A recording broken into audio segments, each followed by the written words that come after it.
Como ya me presentaron, mi nombre es Moisés Tamer y el día de hoy vamos a platicar sobre un tema muy interesante que está muy en boga, pero es un tema que ya tiene tiempo avanzando. Yo diría que desde que yo me acuerdo, cada vez ha habido un paso más.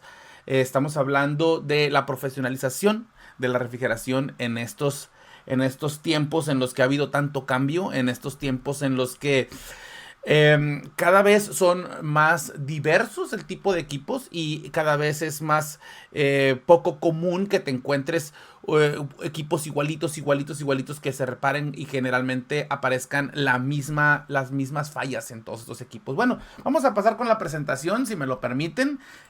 Aquí tenemos la presentación, la cual se llama Refrigeración en tiempos de la profesionalización. ¿Ok? Eh, Vamos tratando primero un poquito de lo que fue el México de 1994, que es, creo yo, el momento en el que la profesionalización y la estandarización de la refrigeración empezó a dar sus primeros pasos. Con el caso de lo que fue el Mexican Gate. ¿Qué fue el Mexican Gate? El Mexican Gate fue un evento donde el Tratado de Libre Comercio comenzó en el 94 y se empezaron a recibir los primeros eh, productos exportados de México hacia Estados Unidos. Vamos a ponernos un poquito en contexto. En 1994 se abre el Tratado de Libre Comercio, inicia el levantamiento del Ejército Zapatista de Liberación Nacional en el sur. Luis Donaldo Colosio sufrió su atentado y estábamos en un México bastante convulso. Y estábamos así porque estaba viendo demasiados cambios. Se habían construido las nuevas carreteras que comunicaban a México con Tijuana, con Nogales y con Chihuahua. Y la idea era, a ver, déjenme mejorar el audio. Listo, ahí está mejor, ¿verdad? Sí, listo. La idea era mejorar esa relación con Estados Unidos y que México empezara a dar los primeros pasos. Entonces Estados Unidos comienza a comprarnos los primeros productos y en lo que México era muy fuerte era en la producción agrícola.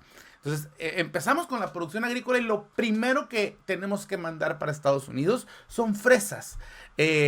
Y en México estábamos completamente acostumbrados al manejo de la fresa. Se cultivaban en Michoacán un día por la tarde y durante la noche se cargaban los contenedores, se llenaban así, ¿no? Vaciados hacia el contenedor sin refrigeración y eran enviados de Michoacán a la Ciudad de México. En ese entonces, este mecanismo de trabajo era perfectamente válido y no nos generaba ningún problema porque la fresa era cultivada por la tarde, era cargada a los contenedores durante la tarde-noche y a las 5 de la mañana o 4 de la mañana ya se estaba vendiendo en los mercados de la Ciudad de México. Mucho de ese producto era comprado en la mañana y por la tarde ya se estaba vendiendo o ya se estaban produciendo cosas o ya estaba en los refrigeradores de las casas o ya estaba en los supermercados. Y este proceso que teníamos era perfectamente válido. No teníamos demasiadas cosas que cambiar. Pero llega el momento en el que hay que ahora exportar hacia los Estados Unidos. Y con el conocimiento que ya teníamos como mexicanos, empezamos a hacer las primeras exportaciones libres hacia el vecino del norte. ¿Qué pasó en esa primera exportación? Yo lo recuerdo mucho porque estaba en sexto de primaria y la maestra Magdalena, que se encuentra en la ciudad de Los Mochis, ojalá pueda ver este video. La maestra Magdalena nos empezó a platicar que había habido problemas con esa primera exportación, que habían llegado las fresas a Estados Unidos, pero habían llegado mal y habían llegado dañadas. ¿Cómo era posible que lo que habíamos hecho durante muchos años y lo que habíamos hecho con tanta experiencia, con tanto tiempo? Imagínense agricultores que tenían 25, 30, 40 años produciendo y transportando la fresa de esta manera. Resulta de que lo que sabían ya no servía. Lo que sabían no funcionaba. ¿Por qué? Porque ahora tenían que cruzar el desierto de Sonora y las zonas cálidas de Chihuahua y de Coahuila y Nuevo León para poder llegar a la frontera. Ya no se podía hacer en una noche. Ahora tendría que pasar de Michoacán a Ciudad de México y de Ciudad de México seguir transportándose hacia los Estados Unidos. Y este proceso, que además fue engorroso, fue complicado, eh, ya no fue tan pronto, tan expedito. O sea, los contenedores pasaron días esperando en la frontera, lo cual dio como resultado, pues, que en vez de este brilloso producto, hermosa fresa que tenemos aquí, terminaran llegando estas cositas a los Estados Unidos. Y los gringos reciben este producto, que es un producto completamente indeseable, y encendió todas las alarmas de importación y la estandarización y la necesidad de profesionalizar las prácticas comerciales. Parece una cosa pequeñita y parece no tener tanta relación con la refrigeración, pero si lo empezamos a ver con un poco más de calma, la refrigeración tenía que formar parte de este proceso de estandarización. Tenía que formar parte de este proceso de profesionalización. Porque ahora necesitábamos que todo el proceso, todo lo que sabíamos, todo lo que ya sabíamos hacer, cambiara.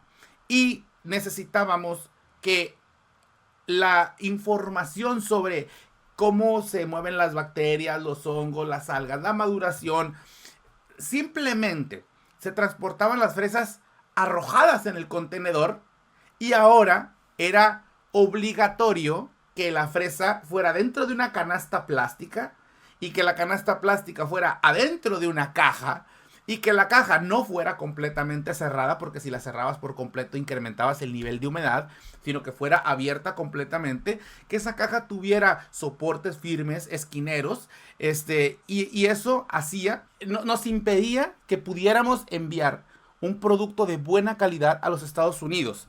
Digamos, ¿estaba mal lo que estaban haciendo los productores agrícolas en su momento? Pues propiamente no. O sea, lo que estaban haciendo no estaba mal. No estaba mal bajo unas condiciones que siempre fueran iguales.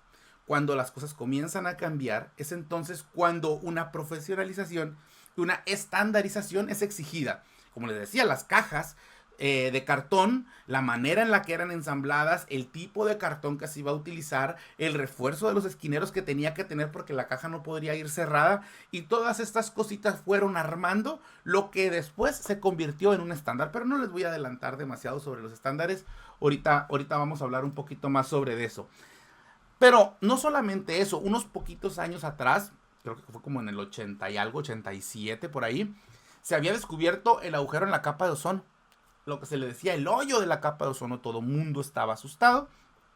Yo recuerdo en 1990-91 que empresas como Quimo Básicos, DuPont, Bond de México estaban creando cursos de capacitación. Se habían, con el trabajo de muchos ingenieros como el ingeniero Gildardo Yáñez, estaban creando ya libros, estandarización, para que los técnicos empezaran a tener el conocimiento necesario para que se pudiera llevar a cabo un trabajo profesional en la refrigeración. Fue entonces que apareció la urgencia para el manejo de los gases refrigerantes que dañaban la capa de ozono. Ahora no podíamos simplemente liberar ese refrigerante al ambiente, no podríamos simplemente seguir utilizando el R12 o el R11, que eran los gases más contaminantes en su momento, que dañaban la capa de ozono, sino que necesitábamos crear procesos y enseñarle, imagínense a ustedes, miles de personas, miles y miles de técnicos en todo el mundo tenían que entender que así como los michoacanos no podían seguir transportando sus fresas como hace 30 años lo estaban haciendo, sino que tenían que cambiar por completo todo el mecanismo de trabajo. Eso fue completamente disruptivo y complicado para los fabricantes. De hecho, esa fue una de las limitantes principales para que en su momento gases hidrocarburos no pudieran introducirse en el mercado. Porque dijeron, vamos a introducir, imagínate, un gas hidrocarburo que es inflamable cuando las personas no están preparadas, no están dispuestas a aprender siquiera cómo será que vamos a manejar un nuevo gas. El riesgo era demasiado alto y los fabricantes tuvieron que trabajar en la creación de otros gases sintéticos en su momento, y fue necesario crear gases sintéticos por este motivo, que era uno de los más importantes, la seguridad de los técnicos. Y lo complicado que sería crear una profesionalización y una estandarización en este tema. Y pues bueno, poquito tiempo después, con el manejo de los nuevos gases y nuevos descubrimientos, se sabe que los gases, tanto los sintéticos temporales que se estaban creando, como los gases que ya teníamos, tenían efectos sobre el clima. O sea, ya había problemas de cambio climático. En ese entonces le llamábamos calentamiento global, ¿no? Porque se creía que nada más era puro calentamiento lo que iba a pasar, pero las consecuencias fueron un poquito más amplias. Entonces, ¿qué sucede en este tiempo?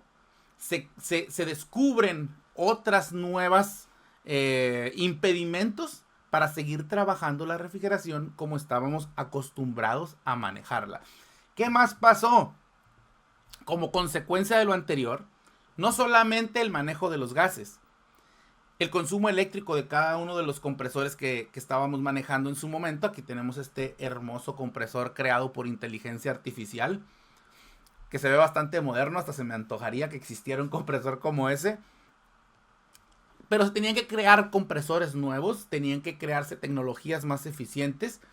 Bond se puso a trabajar ahí con su compresor Discus, y luego los compresores Scroll, los rotativos penetraron el mercado inmediatamente, los rotativos, porque el aire acondicionado era de lo que más estaba consumiendo electricidad en su momento. El cambio rapidito a un refrigerante que ya teníamos, que era el R22, que ya se usaba, que ya existía, pero la aplicación ahora para temperatura media y refrigeración.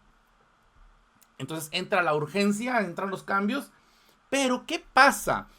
Que ahora, en vez de tener esos compresores que eran abiertos con banda, eran compresores que siempre tenían bandas que se patinaban, siempre tenían fugas en los sellos mecánicos, que hasta ese momento, sin los nuevos descubrimientos, todo pareciera que estábamos haciéndolo bien. Así como los michoacanos, y bueno, no voy a hablar de michoacanos, toda la gente que producía fresa en su momento de todos los estados, creían que lo estaban haciendo bien, o lo estaban haciendo bien para los parámetros que existían en su momento. O sea, no era tan importante mientras no descubríamos que estábamos dañando la capa de ozono, que todos los equipos tiraran R12. Entonces era muy común que el técnico llegara antes de eso y dijera, le falta refrigerante, cárgalo de refrigerante, y después volvía a fugar, y luego vuelve a cargar de refrigerante, y luego volvía a fugar, en vez de hacer los cambios de los sellos mecánicos. Pero, ¿qué pasó? La exigencia fue trayendo compresores que ahora eran acoplados, ¿no? Se empezaron a traer compresores semiherméticos que en Estados Unidos ya se manejaban, y se usaban en Estados Unidos porque Estados Unidos tuvo un problema energético grave poquitos años antes, en la Segunda Guerra Mundial, en donde la energía era un problema para ellos, porque necesitaban tanto el acero como algunos, y la energía que se producía, y el petróleo que se necesitaba, todo se estaba utilizando para sus problemas bélicos que tenían en su momento. Entonces decidieron crear compresores que fueran reparables para evitar el uso de tanta energía en su momento.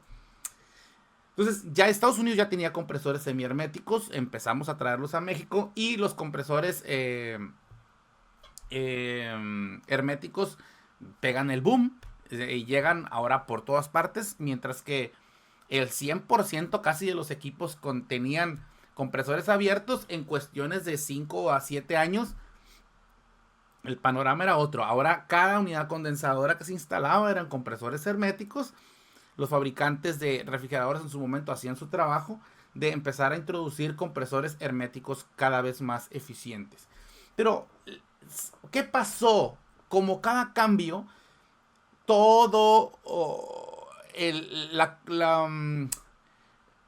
¿cómo podemos decir? La percepción que tenían los técnicos en su momento, la percepción que tenían la mayoría de los técnicos en su momento, era que los compresores herméticos no servían, que no eran tan buenos como los compresores abiertos, que porque los compresores abiertos duraban más, que porque los compresores abiertos los despegabas y los volvías a echar a andar, etcétera. Pero ¿qué pasaba? Que si un compresor abierto tenía un golpe de líquido, pues se patinaba la banda o se trozaba la banda, ¿no? Entonces, si se trozaba la banda, pues no dañabas el compresor, tenías que cambiar nada más la pura banda. Y había gente que le estaba cambiando la banda a sus compresores cada 3 meses, cada 2 meses. Y esto era consecuencia de que realmente sí teníamos malas prácticas en su momento, sí lo estábamos haciendo mal, pero al ser otro el tipo de compresores que teníamos, pues esos compresores se rescataban, quedaban salvados.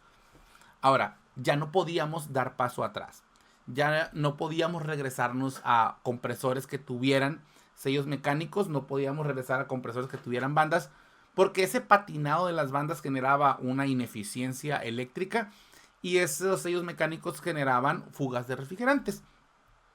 Y cada vez nuestro entorno nos iba exigiendo irnos preparando cada vez más. Los cambios fueron muchos. O sea, desde 1994, en los que la mayoría de los compresores de refrigeración comercial eran abiertos, ahorita la mayoría de los compresores comerciales son herméticos o incluso tipo scroll ya hay o tipo rotativo para aire acondicionado. Nos obligó a llevar a los equipos al límite de la eficiencia.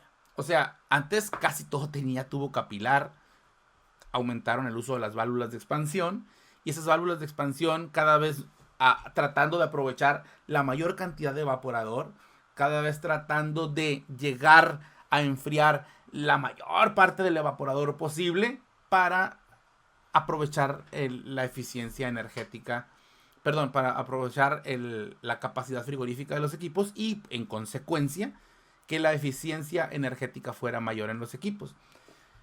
Pero ¿qué pasó? Que ahora había que saber manejar válvulas de expansión, ahora había que saber medir sobrecalentamiento, porque antes un equipo podía llevar tubería de más, no era tan importante. No era tan importante que tuviera tubería de más o de menos, porque a fin de cuentas le ponías un poco menos de refrigerante, los compresores de todas maneras aguantaban vara.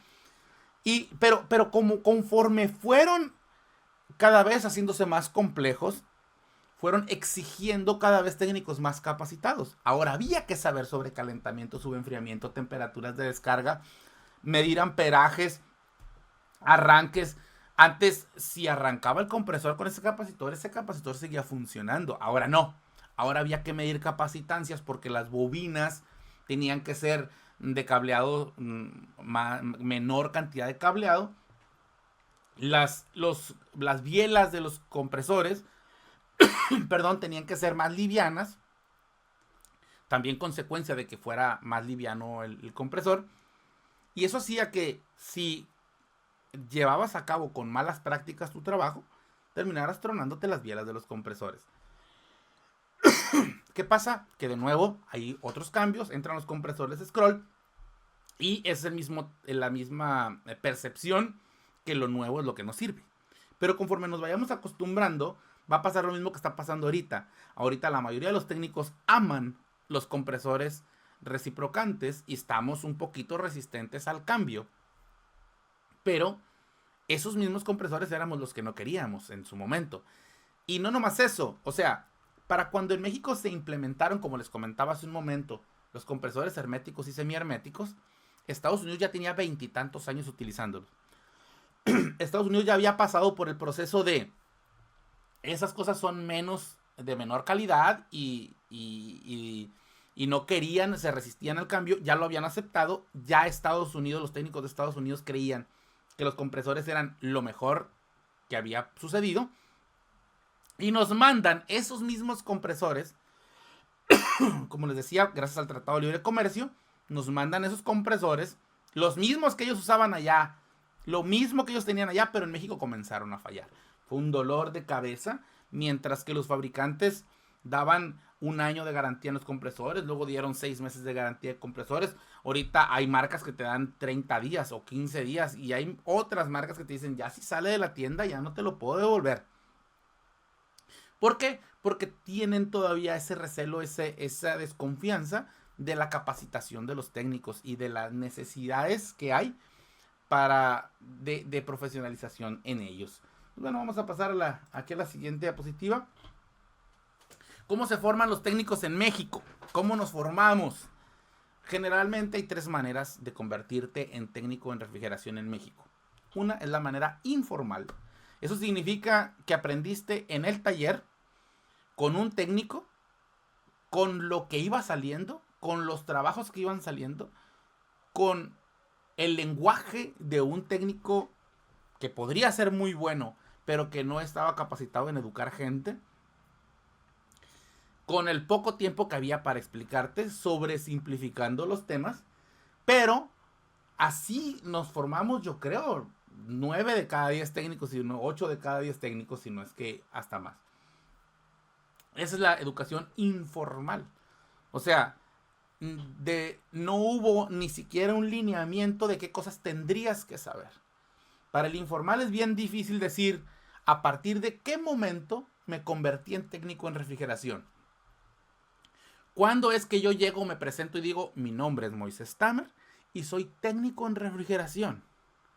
Porque a lo mejor 5 días después o 10 días después ya estás trabajando o tu puesto se llama técnico en refrigeración, asistes en capacitación apenas. Perdón. El otro técnico, la otra forma de convertirte en técnico es una forma no formal. ¿Qué es el no formal? Que sí llevaste un mecanismo de aprendizaje, o sea, fuiste a cursos, capacitaciones de los fabricantes, etcétera. Perdón, pero esa capacitación no tiene un valor que tú puedas comprobarle a una empresa donde vayas a trabajar, que le digas, mira, yo soy técnico en refrigeración. Si llevaste cursos, si llevaste capacitaciones, puede ser con un lineamiento adecuado, pero no hay una estandarización o no hay una forma de comprobar además que estás capacitado en refrigeración. Y la tercera, pues la formal, que es, ojalá que todos nos pudiéramos preparar de una manera formal, para poder tener un documento que diga que sabes, que diga qué sabes, y tener una lista de cosas que tendrías que saber para poder considerarte técnico en refrigeración, incluyendo la experiencia, por supuesto. Pero ¿qué debe saber un técnico en refrigeración?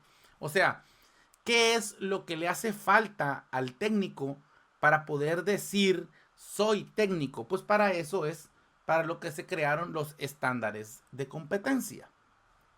En México hay varios estándares de competencia en refrigeración. Sin embargo, estos que les estoy mostrando aquí abajo son, perdón, los 3 estándares más importantes y aceptados. ¿Por qué?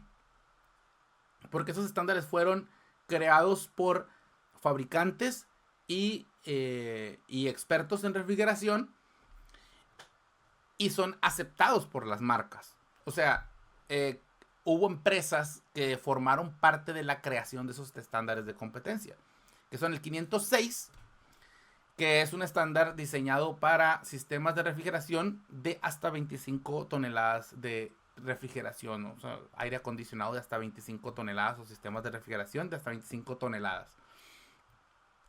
El 1389 es para equipos autocontenidos que vengan cargados con refrigerantes hidrocarburos de menos de 150 gramos. Y el 1390 que es para técnicos en sistemas de climatización o de aire acondicionado de hasta 3 toneladas de refrigeración. Estamos hablando de mini splits, de aires de ventana, etc. Cada uno de los estándares tiene una lista de cosas que tendrías que saber. Hace poquito que yo fui a investigar sobre los estándares, bueno, ya llevé el curso ya llevé el examen para certificarme. Entonces me empiezan a platicar ahí, ¿sabes qué? Es que el estándar de competencia es la cantidad de cosas que tú tendrías que saber. O sea, me lo explicaron más o menos así, yo lo estoy diciendo con mis palabras. Imagínate, me dice que tú eh, eres una recamarera, una persona que trabaja en la industria de la hotelería y eres una recamarera. Entonces, las recamareras tienen también su propio estándar de competencia. ¿Qué tiene que saber una recamarera? Pues tiene que saber poner almohadas, tender las sábanas. Y tú dices, bueno, eso es fácil. A lo mejor alguien lo podrías capacitar en un ratito, lo contratas de un ratito. Pero en el estándar de competencia de las recamareras viene qué debes de hacer si te encuentras un producto o un bien de una persona que estaba hospedada ahí. ¿Qué hacer en caso de que haya necesidades de primeros auxilios? ¿Qué hacer en caso de que haya un incendio? ¿Qué hacer eh, en caso de que te encuentres a una persona pidiéndote auxilio, un menor de edad, etcétera? Y todas esas cosas son enseñadas por el estándar de competencia para crear a la recamarera que los hoteles de más exigentes estarían dispuestos a decir, ok, está bien, esto, esto es, esto es aceptable y esto es lo que vamos a, este, a, a requerir para un hotel, contratar a una recamarera y empezar a capacitarla desde cero, que no sabe tender, que no sabe que no debes de mezclar el cloro con el ácido muriático, los riesgos que hay de una explosión, de un incendio, los riesgos que hay de inflamabilidad, de electricidad estática, qué hacer en caso de aromas de gas, LP, etcétera. Y empezar a capacitarla poco a poquito. Pero te faltan un montón de cosas. Entonces tú pones a la recamarera esa a trabajar y entonces descubres bajo la marcha qué es lo que no sabe. Imagínate que descubres que no sabe que no debes de mezclar el cloro con el ácido muriático y genera una intoxicación de personas por culpa de un error. Entonces, para eso son las estandarizaciones, para eso son los estándares de competencia, es esa lista de cosas que tú tienes que saber hacer. Tú tienes que eh, saber cómo reaccionar ante esos casos. Un ejemplo muy sencillo, estoy seguro que si tú te dedicas a la refrigeración, quien me está escuchando te dedicas a la refrigeración, alguna vez has sabido de un caso o te ha pasado que mientras tú estás haciendo vacío, al ayudante que traes se le ocurre probar fugas en el momento en el que estás haciendo vacío. ¿Por qué? Pues porque ese ayudante no conoce qué es el vacío y cómo funciona, ¿no?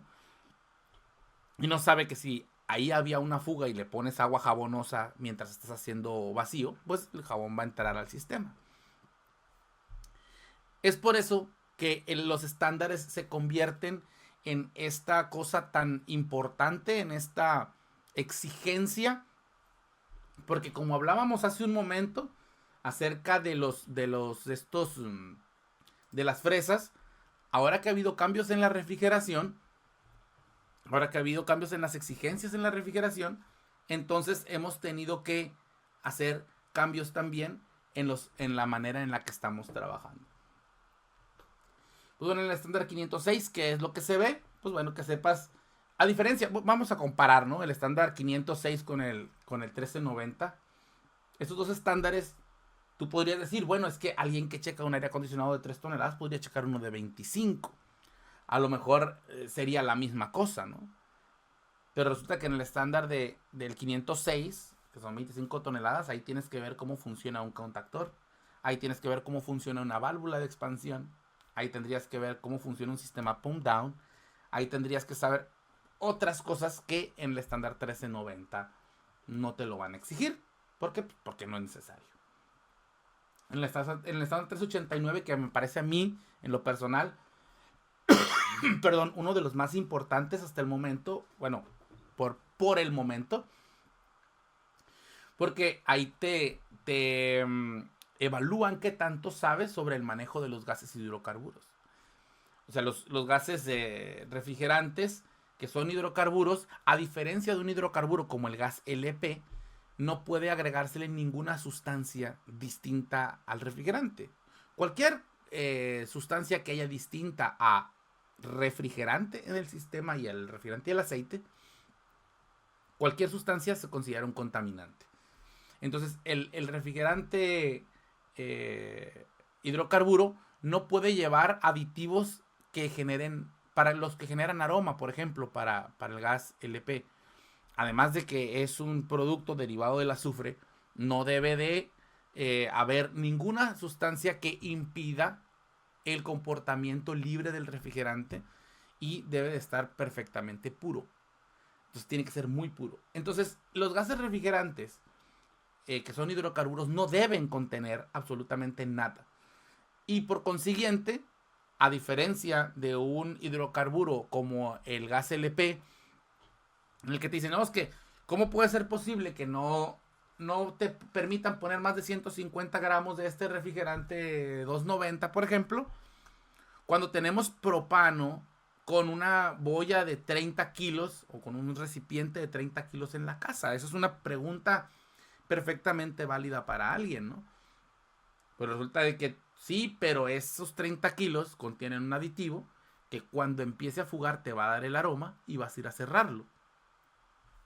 En un equipo de refrigeración no tienes aditivos que te den aroma y no tienes manera de cerrarlo. No hay manera de detener una fuga. Y no te vas a dar cuenta. Ni por el aroma ni por nada. Entonces, es en este estándar donde te enseñan a manejar los refrigerantes hidrocarburos como algo completamente invisible para ti y no lo puedes sentir, no lo puedes oler, no lo puedes palpar, pero tienes que cuidarte de él y tienes que estar siempre protegido, ¿no? Con detectores de gases que te ayuden a convertirse en tu nariz, que van a ser tu nariz a partir de ahora, ¿no? Perdón. Y pues bueno, esos estándares, ¿dónde podemos encontrar información sobre ellos? Para poder encontrar información sobre los estándares, puedes pedir informes en el Consejo de Excelencia Técnica, en el CET, en la página del Consejo de Excelencia Técnica. Puedes pedir información en la red Conocer.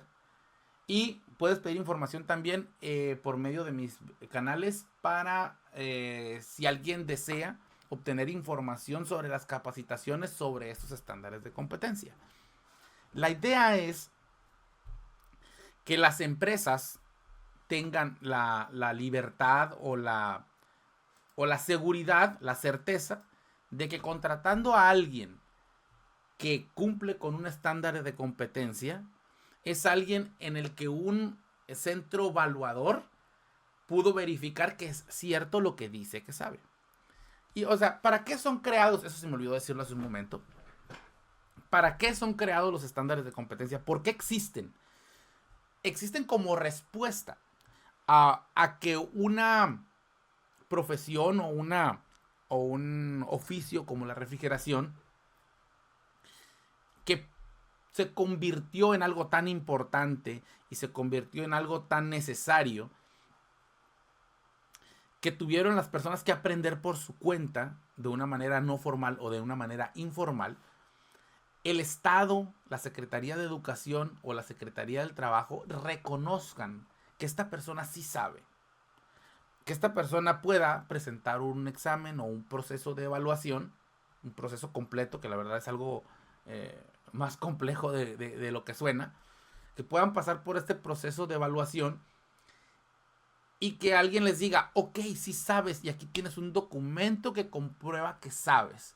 Ahora, no solamente sabes, sino que puedes comprobar que lo que sabes, sin necesidad de que te tenga que contratar por un periodo temporal, y que si al dueño del negocio no les agrada cómo estás trabajando, pues es que me dijo a mí que sabía, pero ya que lo puse a trabajar me doy cuenta que realmente no sabe nada. Y es una manera de tú presentarte ante una empresa y decirle, ¿sabes qué? Mira, no es nada más que yo digo que sé. Aquí tengo un documento que dice que sé, donde yo hice todo un proceso de evaluación que comprueba que es cierto lo que te estoy diciendo, ¿no? Entonces, para eso se crearon los estándares de competencia.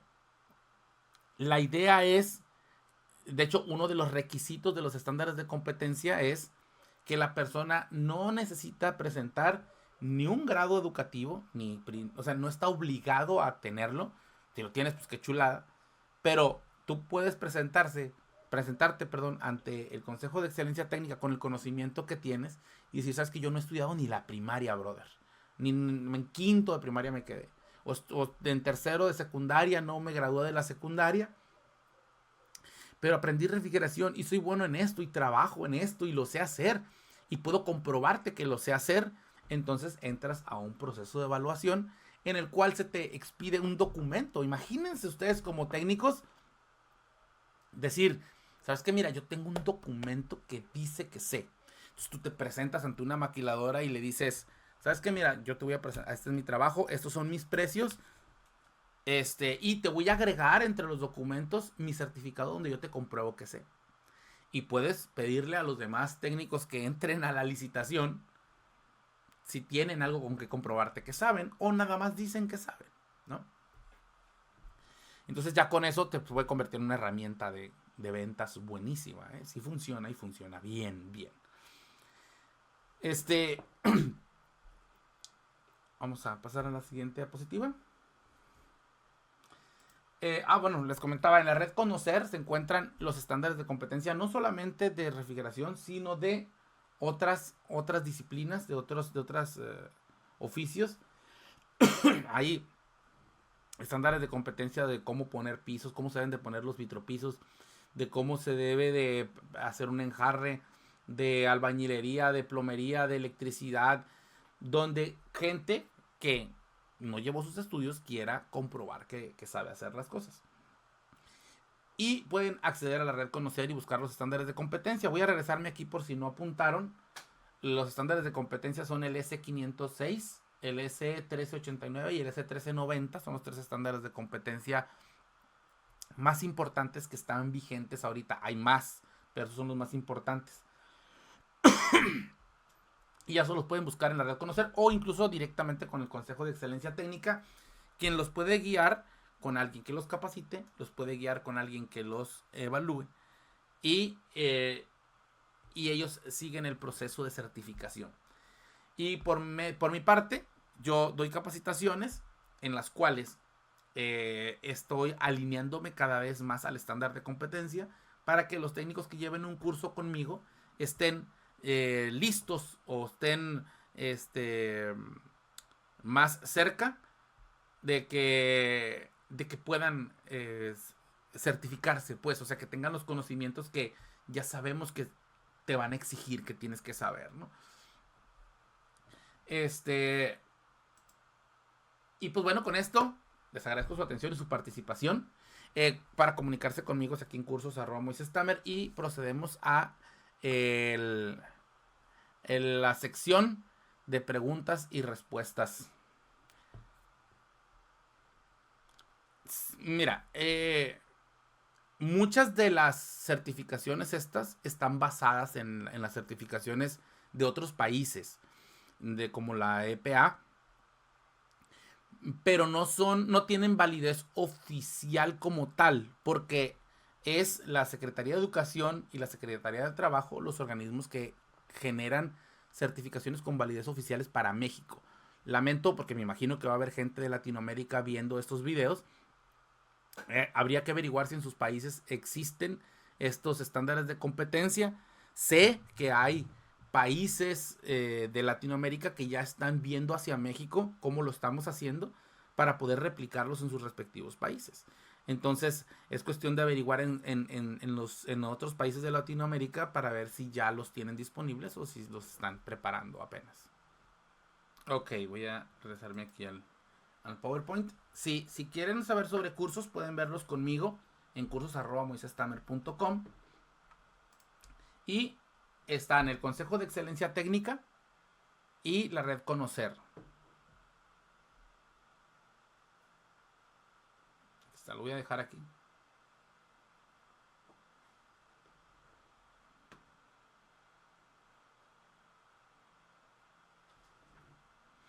Sí, así es. Mira, lo que te dan es un certificado exactamente que tiene validez oficial. Tienen una vigencia, algunos de 3, otros de 4 años.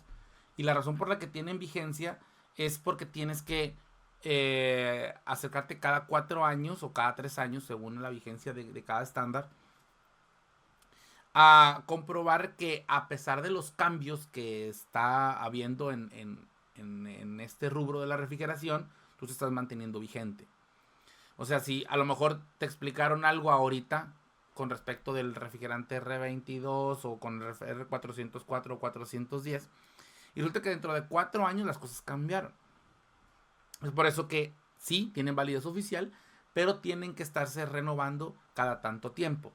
Ahora, es muy distinto a que tú te presentes con un documento de que llevaste un curso con la marca fulana, la que sea, que pueden ser, y que lo son, de hecho, muy buenos cursos los que las empresas preparan, pero que casi siempre van dirigidas a su marca, a su producto, ¿no? Entonces, es esos cursos que van dirigidos hacia su producto, que además van cargadas con un trabajo de mercadeo, porque pues por supuesto que ellos están preparando esos cursos con la intención de que su producto sea mejor vendido.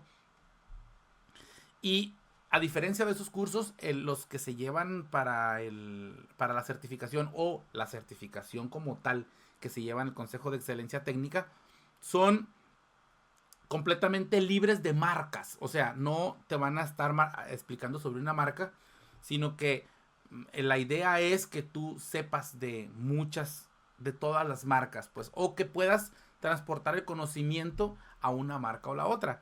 Esa es la que yo creo que es la ventaja principal de que la certificación sea por medio del Consejo de Excelencia Técnica o de la Red Conocer, a diferencia de una certificación de una marca. Es que exactamente lo que comentaba hace un momento, que las RAE tienen las certificaciones y esas fueron trasladadas, perdón, muchos de los procedimientos y de los requerimientos para certificarte fueron trasladados de otros estándares como los estándares de la RAE. Pero la validez oficial como tal, o sea, no estoy diciendo que no valgan para nada. Si tú llegas a una empresa, a una maquiladora y le dices, es que mira, tengo esta certificación americana de la RAE o de incluso de Venezuela, de Colombia, de Argentina, de donde tú vengas, por supuesto que va a tener un peso para ser contratado para algún servicio.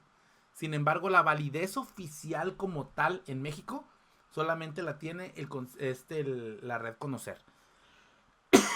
Y son los estándares de competencia que les estábamos platicando ahorita. Entre otros, ¿no? Que hay de refrigeración. Ok, mira, los cursos tendrías que... no hay un tiempo de duración de los cursos, ¿no? Cada capacitador creará su temario como él lo considere prudente. Sin embargo, para cuestiones de la certificación, si es un proceso en el que tienes que presentarte, lo primero que haces es un examen de diagnóstico. Al hacer el examen de diagnóstico, el centro evaluador lo que va a hacer es llevar a cabo la evaluación de ese examen de diagnóstico y se hace una recomendación. Es como una lista, ¿no? Y aquí dice qué es lo que recomienda el centro, ¿no? Y el centro dice, te recomiendo o llevar un curso o certificarte ya de inmediato o mejor ni le metas dinero o etcétera.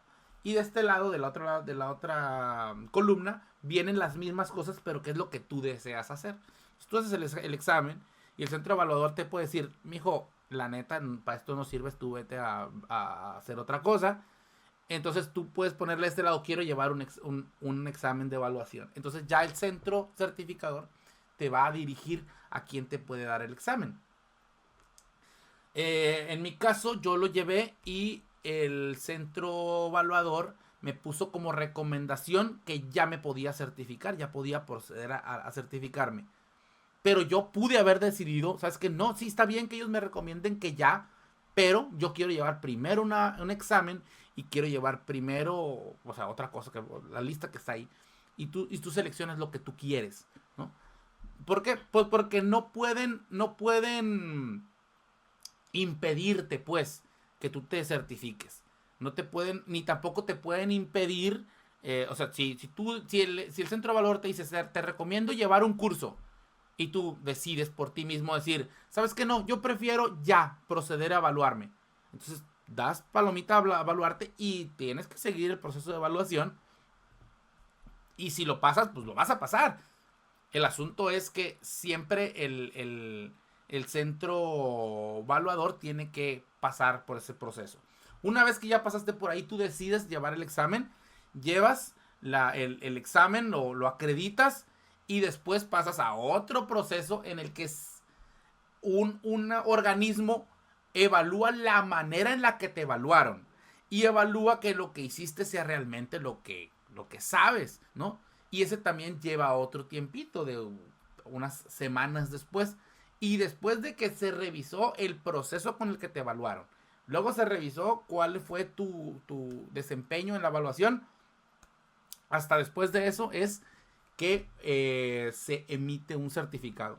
O sea, no es tan simple como decir, listo, yo me la aviento, hice el examen y tiene muchos candados para evitar corrupción en el proceso. Pues personas que no se conocen entre sí están evaluando el trabajo de los otros. Pues. Y a mí me pareció muy interesante y muy inteligente de parte de las personas que crearon esos estándares y los procesos, porque eso también cumple con otros estándares, lo bien que lo hicieron para evitar que hubiera mecanismos de corrupción, ¿no? Pero eso, cada cosa lleva su tiempo. Yo creo que un proceso de evaluación te puede llevar ya concluirlo. O sea, tú vas y haces el examen a lo mejor en un día o dos, pero el concluir el proceso completo de evaluación te puede llevar a lo mejor unos meses. Ah, muy buena pregunta, es cierto. De hecho, todos los procesos de evaluación son presenciales. O sea, tú te presentas en un taller y mientras que en silencio está una persona evaluándote todo tu trabajo, tú tienes que agarrar el equipo, ponerlo, desarmarlo, repararlo y comprobar que lo reparaste y que la reparación estuvo bien hecha, ¿no? Y para eso requieres a lo mejor soldar, a lo mejor hacer avellanados, cambiar un cable, cambiar una terminal y tienes que comprobar con hechos, o sea, trabajando. Es un día que trabajas en un taller y con ese trabajo eres valuado. No es un examen patito en línea, no es un examen puro teórico. Claro que hay una parte teórica en el examen, pero creo que la parte más importante de la certificación es que tú compruebes con hechos que lo que sabes hacer lo hagas dentro del taller.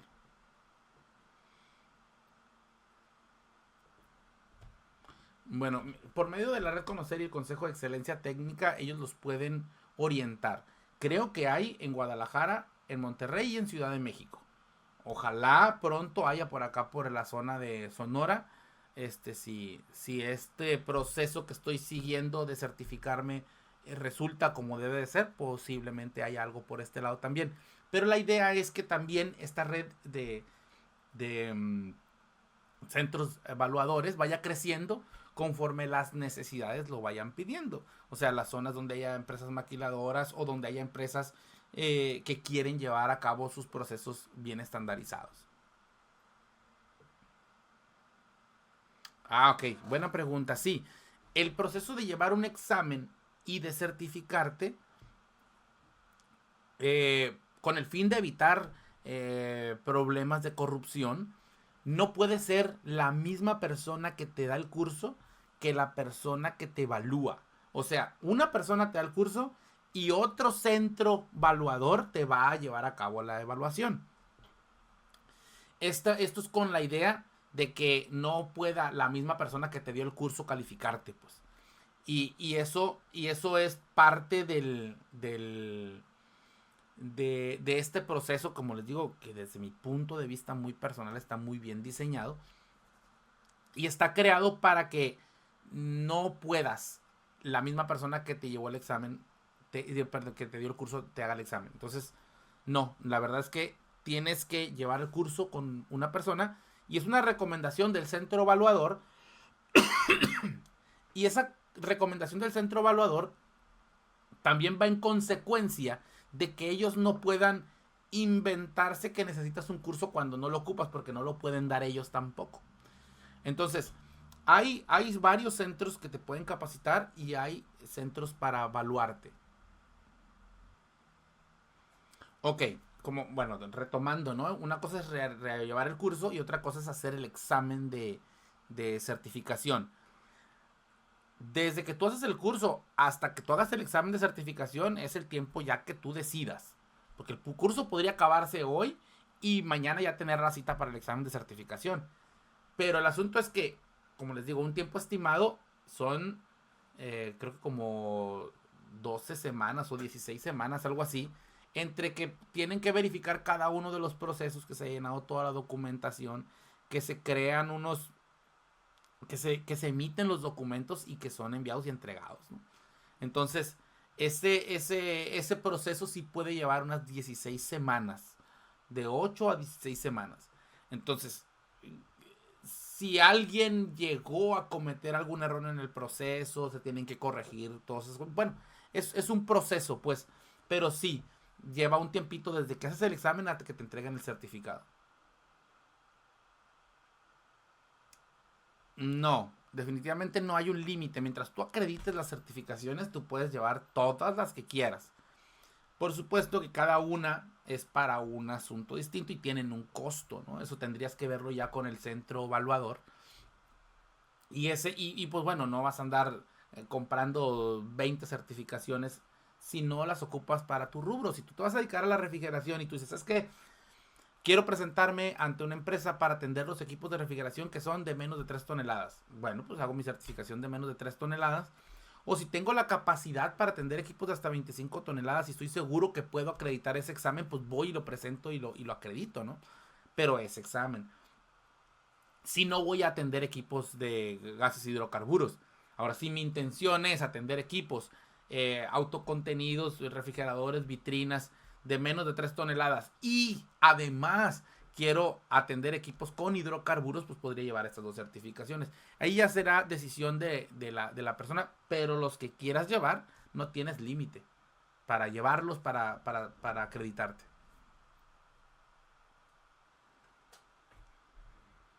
Solamente agradecerles a los que estuvieron aquí. También agradecerle a las personas que van a ver este video después, porque este video se va a republicar en algunas redes. Y además, invitar a las personas a que mínimo pregunten cómo son las certificaciones, qué es lo que se hace en esas certificaciones, qué es lo que tengo que saber.